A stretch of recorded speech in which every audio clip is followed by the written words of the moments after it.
Hi అండి, నేను ఈ బ్యాక్డ్రాప్ని 4 చున్నీస్ ఉపయోగించి చేశాను. ఇది perfect for any festival puja backdrop అండి. సో కలర్స్ కాంబినేషన్ చూసుకొని మీరు కూడా అలాగే ట్రై చేయండి. Welcome to our channel, PuriTalks. టోపీతో Bathukamma అనే ఒక వీడియో చేశానండి. దాని లింక్ కింద నేను డిస్క్రిప్షన్ బాక్స్లో ఇస్తాను. సో ఈ వీడియో కోసం నేను 3 కలర్స్ చున్నీస్ తీసుకున్నాను. Colours combination green, red, yellow తీసుకున్నానండి. హాఫ్కి ఫోల్డ్ చేసి ఇదిగో నేను చూపిస్తున్న విధంగా అలా మడతలు పెట్టి అంతా ఒక కుర్చీలాగా తీసుకురావాలండి. దానికి దారమైనా కట్టచ్చు. నేను నా దగ్గర వైర్ ఉంటే అలాగా మూడింటిని అలాగే చేసి మధ్యలోకి అలా వైర్ చుట్టానండి. చూడండి 3 కలర్స్. సో మీరు దారం ఉంటే దారమైనా అలా కట్టుకోవచ్చు. 3 కలర్స్ని కలిపి మధ్యలోకి ఉంచి కరెక్ట్గా చున్నీ మధ్యలోకి అండి అలా మనం జడ వేసుకుంటారు కదా లేడీస్.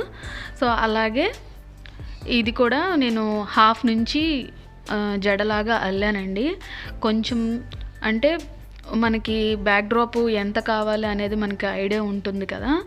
సో దాన్ని బట్టి నేను ఒక క్వార్టర్ పార్ట్ వరకు అంటే అటు క్వార్టర్ పార్ట్ ఇటు క్వార్టర్ పార్ట్ నేను అలా ఫోల్డ్ చేసి లాస్ట్లో రబ్బర్ బ్యాండ్ వేస్తానండి.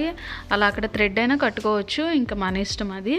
సో నీట్గా వచ్చేలాగా చూసుకోండి. అలాగే 2 వైపులా నేను ఫోల్డ్ అలాగే జడలాగా వేసి చూడండి అలా ఫోల్డ్ చేసి అలా పెట్టాను. 3 కలర్స్ అలా వచ్చేలాగా అంతా ఈక్వల్గా వస్తుందండి. చూడండి నేను ఇక్కడ ఒక థర్మాకోల్ షీట్ తీసుకున్నాను. అది ఫ్లవర్ పెట్టడానికని బ్యాక్డ్రాప్లో యూజ్ అవుతుందండి, లేకపోతే దాని అవసరం అసలు లేదు. చూడండి కలర్స్ కాంబినేషన్ అంతా చూసుకున్నాను. ఫ్లవరు నేను డాలర్ ట్రీలో తీసుకున్నాను. ఆల్రెడీ అమ్మవారి వీడియో కూడా ఒకటి చేశాను దీని మీద. సో అప్పుడు యూజ్ చేశాను ఆ ఫ్లవర్ని. ఆల్రెడీ జడలాగా నేను వెళ్ళాను కదండి, నన్ను మధ్యలో గుచ్చి అలా థర్మాకోల్ షీట్ బ్యాక్ సైడ్కి అలా పెట్టాను. చున్నీస్ని కొంచెం లీవ్ చేశాను కదండి, అది చూడండి పుష్ పిన్స్తో అలాగా గోడకి కానీ అంటే మీ లెంత్ ఎలా అడ్జస్ట్ చేసుకొని దాన్ని బట్టి థర్మాకోల్ షీట్కి కానీ అలాగ కరువులాగా పెట్టి పుష్ పిన్స్తో అలా గుచ్చాను. చూడండి మధ్యలో అమ్మవారిని కరెక్ట్గా సరిపోతుందా లేదా అనేది చెక్ చేసుకున్నాను. సో నాకు ఇంకా ఏదో వెల్త్గా అనిపించి నేను ఇంకో చున్నీ కూడా యాడ్ చేశాను. చూడండి థర్మాకోల్ షీట్ వైట్, దానికి కింద పుష్ పిన్స్ కూడా పెట్టానండి. ఇప్పుడు గార్లాండ్స్ పూలదండలు ఉన్నాయి కదా, అవి ప్లాస్టిక్వి నేను ఇండియా నుంచి తెప్పించాను. అవి నేను చూపిస్తున్న విధంగా ఇప్పుడు మళ్ళీ పుష్ పిన్ ఏమీ యూజ్ చేయలేదండి. ఆల్రెడీ ఉన్నదానికే ఎడ్జెస్ లాగా అలా ఉన్నాయి కదా గ్రీన్వి, అలా ఫిక్స్ చేశాను right side left side. So మళ్ళీ ఇంకొక 2 దండలు తీసుకొని మధ్యలో లెంత్ అంటే కరెక్ట్గా అటు ఇటు సైజు సరిపోయిందా లేదా చూశానండి. కరువులాగా వచ్చింది కదా.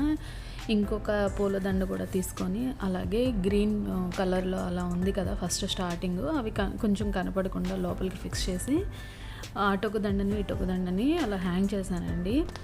కింద వైట్గా థర్మాకోల్ షీట్కి ఇంకా కనిపిస్తుంది కదండి క్లాత్, అది కరెక్ట్గా అడ్జస్ట్ చేయడానికి అక్కడ కూడా పుష్ పిన్స్ యూస్ చేశానండి. చూడండి తర్వాత ఇక్కడ గ్రీన్వి కొంచెం థ్రెడ్స్ బయటకు కనిపిస్తూ ఉన్నాయి, అవి కూడా లోపలికి ఫిక్స్ చేశాను. అంటే కొంచెం బెటర్ లుక్ ఉంటుంది కదా అని నీట్గా అపియరెన్స్. ఆల్రెడీ అమ్మవారిని నేను చేశాను కదండి, ఆ అమ్మవారిని తీసుకొచ్చి ఇక్కడ పెట్టాను. సో తర్వాత కొన్ని లీవ్స్ అండి, ఇప్పుడు అమ్మవారికి పైన కొంచెం గ్యాప్ ఉంది కదా బ్యాక్ సైడ్, సో అక్కడ నేను కొన్ని అవి కూడా ఆర్టిఫిషియల్ అండి, మ్యాపిల్ లీవ్స్ లాగా స్ప్రింగ్ సీజన్లో ఇక్కడ డెకరేట్ చేసుకోవడానికి యూజ్ చేశాను. సో అవి అక్కడ పెట్టాను. కొంచెం అమ్మవారి దగ్గర కూడా పెట్టాను. చూడండి పైన సన్ఫ్లవర్ లాగా ఒకటి ఉంది కదా పెద్ద ఫ్లవరు, దాని బదులు రోజ్ ఫ్లవర్ పెట్టానండి. ఇది కూడా ప్లాస్టిక్దే. సో ఈ డెకరేషన్ మీకు నచ్చిందని అనుకుంటున్నాను. కొత్తగా చూస్తున్న వాళ్ళంటే ప్లీజ్ సబ్స్క్రైబ్ చేసుకోండి నా ఛానల్ని, లైక్ చేయండి, షేర్ చేయండి. మళ్ళీ ఇంకొక మంచి వీడియోతో కలుద్దాము. అంతవరకు బాయ్.